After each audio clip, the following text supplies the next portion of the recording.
la suite d'un grand incendie qui ravagea la quasi-totalité du bourg de Saugues en 1788, la chapelle sera reconstruite par les pénitents et bénite en décembre 1789. Confisquée par l'État en 1792, un pénitent la rachète en 1801.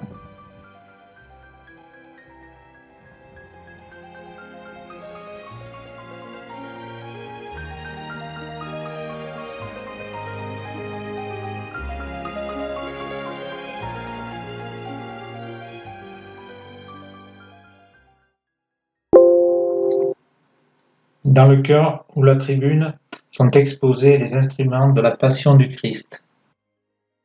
Le rétable en bois serait l'œuvre du sculpteur Vanneau.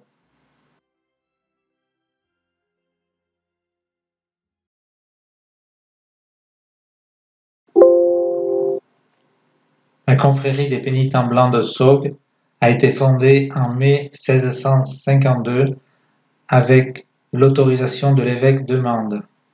Au XIXe siècle, ils étaient environ 200 pénitents et de nos jours, la confrérie n'en compte qu'une trentaine. Rattachée au prieuré clunisien de La Voûte-Chirac, cette dépendance est administrée par une communauté de prêtres regroupés en collège de chanoines dès 1452. L'édifice possède une partie romane située à l'entrée du clocher-porche et une partie reconstruite au XVIIe siècle et XIXe siècle.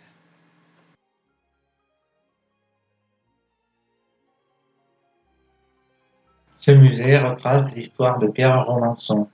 Arrivé à Saugues en 1841, il fonde une école à laquelle il se consacre toute sa vie. Canonisé en 1967, vous pouvez voir la chapelle qui lui est dédiée à l'intérieur de l'église. Occupant une position très forte au sommet d'une butte granitique dominant le bassin de la Seuche, le château d'Esplantas a été construit par Odilon Mercœur, évêque de Nantes de 1247 à 1974, pour protéger le flanc sud de ses possessions sauguaises.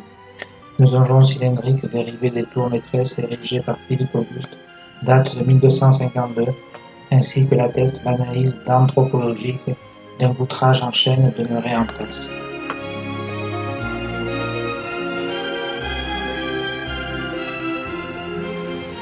Il y a une particularité, c'est que tous les modèles sont faits comme pied droit. En même temps, pied gauche. Il y a 100 ans, il n'y avait pas d'ordinateur. Mais là, je fais un pied droit. Pourquoi? Parce qu'ils tournent tous les deux en même sens. Je fais un pied.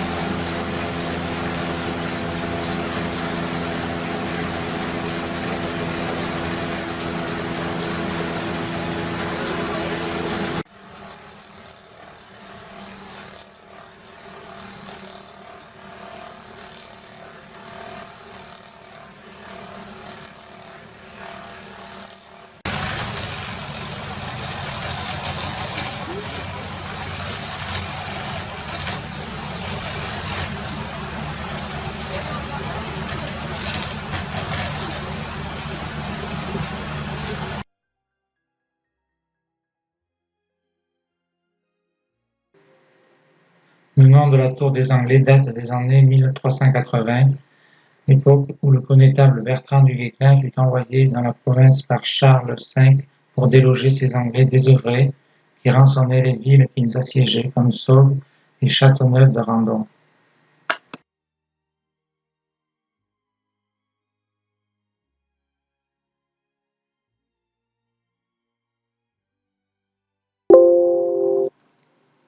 Et voici un pénitent, pieds nus, qui porte une croix de procession, complètement voilé de blanc. Il est suivi par les officiers de la confrérie, porteurs de l'emblème en bois doré. Vient ensuite le premier pénitent vêtu de rouge, ceinturé d'une corde blanche, dont 2 pénitents tiennent les extrémités. Le pénitent rouge porte la lourde colonne de flagellation.